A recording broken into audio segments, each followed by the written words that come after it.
Bonjour à tous, c'est Sensei Boxing et bienvenue pour cette nouvelle vidéo. Suite à la vidéo sur les outboxers que j'ai posté, on m'a demandé quelques conseils sur le jeu de jambes. Alors, il y a deux moyens d'améliorer son jeu de jambes. La première, c'est d'avoir une bonne technique, d'améliorer la technique, répéter les mouvements, répéter.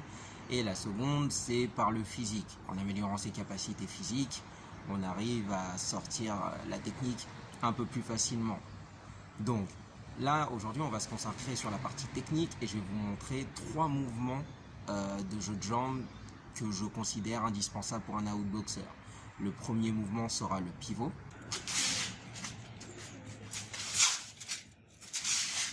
Le second mouvement sera le L-step. Et le dernier mouvement sera une variante du pivot, c'est le pivot d'Anatoly qu'on a vu dans la vidéo Comment boxer comme Vasil Lomachenko.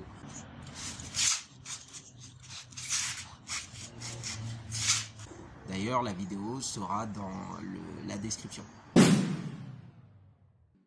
Très bien, pour le pivot, il faut comprendre une chose. Lorsqu'un boxeur effectue un pivot, il est comme un compas. Donc, son pied avant va servir de pointe métallique qui va s'ancrer dans le sol. Le pied arrière va être la mine du crayon qui va dessiner l'arc de cercle. Donc, lorsque vous voulez effectuer un pivot, vous devez d'abord savoir quel pied vous allez ancrer dans le sol. Si vous êtes droitier, ça va être votre pied gauche qui va être ancré dans le sol. Et c'est le pied droit qui va dessiner les demi-cercles, comme si vous étiez un compas.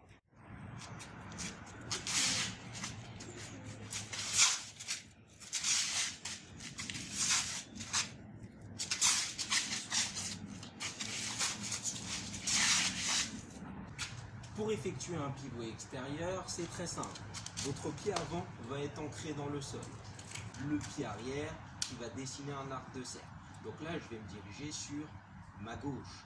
Donc, je vais bien ancrer mon pied avant et avec mon pied arrière, je vais pousser histoire de faire un quart de cercle. Donc, je suis en face de mon adversaire. Attention, il est important de ne pas dessiner un demi-cercle, sinon vous vous retrouvez en position de profil face à votre adversaire. Donc il faut vraiment éviter de faire ceci.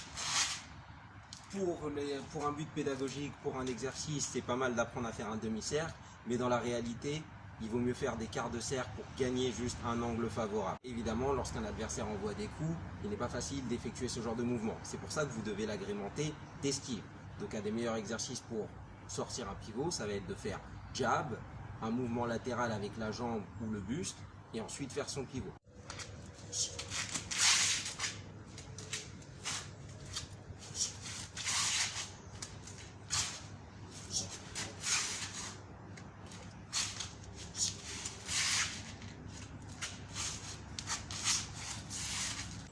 Je peux coupler la technique aussi avec d'autres mouvements comme l'esquive rotative. Donc là, ça va être un jab suivi d'un crochet, une esquive rotative, je fais mon pivot pour sortir et sécuriser mon attaque.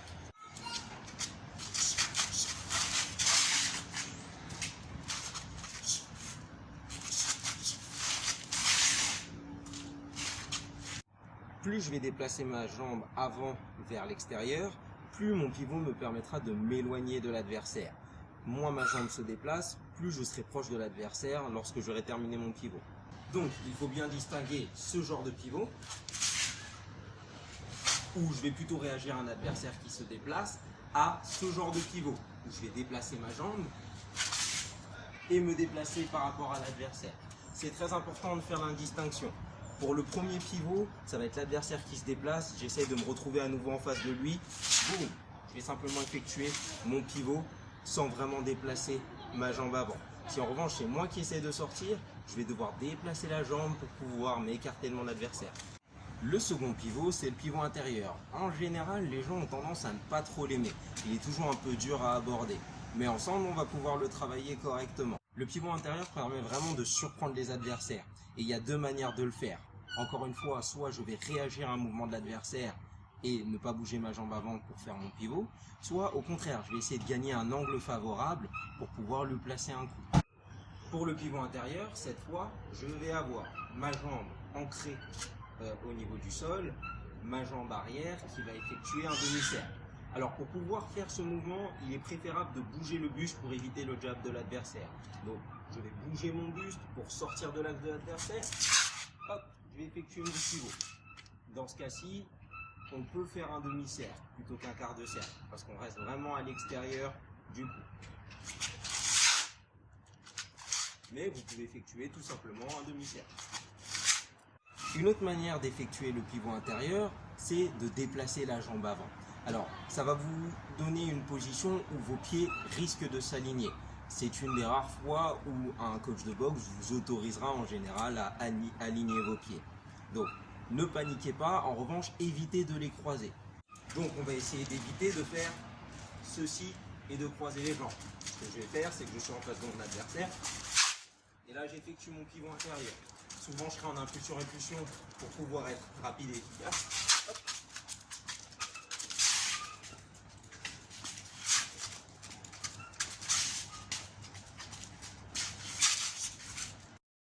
Lorsque vous revenez avec le pivot intérieur, je vous conseille vraiment d'utiliser le crochet du bras avant. C'est un mouvement court et en général, vous allez toucher beaucoup plus facilement l'adversaire. Donc, un des très bons enchaînements à effectuer, c'est j'esquive le jab de mon adversaire grâce à un pivot intérieur, je riposte avec un crochet du bras avant au visage, un coup au corps.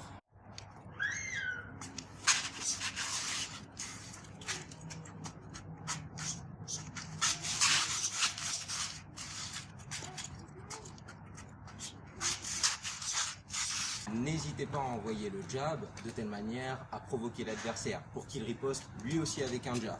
Une fois que c'est fait, esquivez le coup, faites votre pivot intérieur pour gagner un angle, envoyez votre crochet, votre coup au corps. Vous pouvez aussi envoyer directement le coup au corps, poursuivre avec le crochet. Honnêtement, c'est plus une question de préférence qu'autre chose. Le L-step. Pas tant une technique de boxe pour attaquer, mais principalement pour naviguer autour de l'adversaire. Le L-step, c'est un très bon moyen d'éviter d'être cadré. Qu'est-ce que le cadrage? Le cadrage, c'est les mouvements de jeu de jambes que va effectuer un adversaire pour acculer son adversaire dans un coin et le coincer.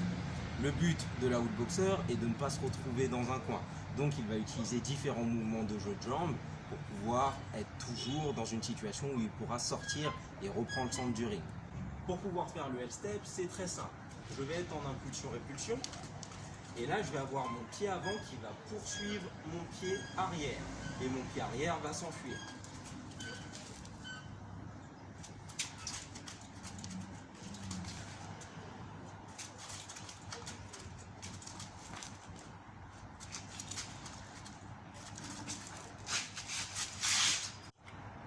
Ça permet de changer de direction. Couplé avec le pivot, vous allez avoir votre adversaire qui va vous suivre lorsque vous faites le L-step. Et ensuite, vous allez pouvoir effectuer un pivot extérieur pour le prendre à contre-pied. Donc, utilisez rapidement, ça fait que vous mettez un peu votre adversaire dans le vent. Comme c'est un mouvement assez difficile à effectuer, surtout quand on n'a pas de repère visuel, je vous conseille d'utiliser des petits plots que vous placez au sol. Donc, vous allez avoir un plot rouge pour votre jambe avant, un plot jaune pour le milieu et un plot d'une autre couleur, peu importe, moi pour l'instant j'ai que 2 couleurs. Génial, j'ai réussi à me dégoter une couleur au dernier moment. Donc ça va être rouge, jaune, bleu.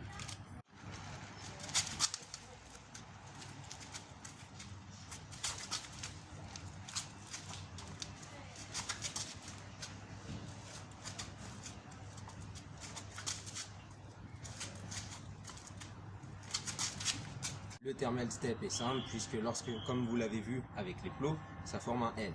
Donc là, votre but, c'est vraiment que votre jambe avant poursuive votre jambe arrière va s'enfuir sur l'autre case. Et là, ça va vous permettre de gagner un nouvel angle. Le dernier mouvement qu'on va voir, c'est le pivot d'Anatolie. Alors, il est un tout petit peu différent du pivot classique qu'on a vu dans le premier exercice. Le pivot d'Anatolie, vous allez avoir vos jambes dans ce que j'appelle la position du cavalier, où vos jambes vont se retrouver pratiquement alignées, de telle manière à pouvoir gagner un angle d'attaque un tout petit peu supérieur par rapport à l'adversaire. Pour pouvoir utiliser le pivot d'Anatolie, ça va être très simple. Vous allez devoir d'abord placer le poids de votre corps sur la jambe avant, comme ceci. Vous avez vu, je prends une position qui ressemble limite à celle d'un sprinter qui est dans les starting blocks. Ensuite, mon pied arrière va poursuivre mon pied avant. Donc c'est un peu le même principe que le L-step inversé, où c'est le pied avant qui poursuit le pied arrière. Et là, mon pied avant va s'enfuir en dessinant un demi-cercle. Je recommence. Je suis dans une position où le poids de mon corps est placé sur la jambe avant, mon adversaire est juste en face. Je vais ensuite forcer mon pied arrière à poursuivre mon pied avant va s'enfuir. La même chose en gaucher. Le poids du corps sur la jambe avant, mon pied arrière poursuit mon pied avant s'enfuit. Encore une fois, un moyen très simple d'effectuer cette technique, c'est d'utiliser des plots pour savoir vraiment où je me situe, ou un cerceau. Il s'avère que là, aujourd'hui, j'ai pas de cerceau, donc on va rester sur le thème des plots.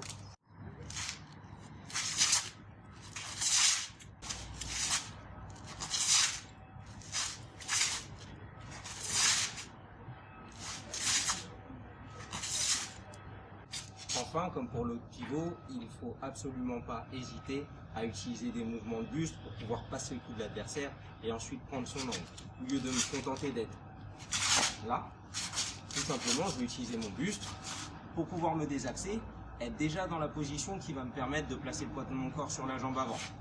Hop, je trouve mon nouvel angle. J'espère que cette vidéo vous a plu. Si c'est le cas, afin de me le faire savoir, appuyez sur le bouton j'aime. Vous pouvez aussi vous abonner à la chaîne et puncher cette cloche de notification afin d'être au courant de chaque vidéo que je sors. Vous pouvez aussi me suivre sur Instagram @SenseiBoxingParis pour pouvoir avoir des indices sur le contenu de la prochaine vidéo. C'est Sensei Boxing et je vous souhaite bon entraînement.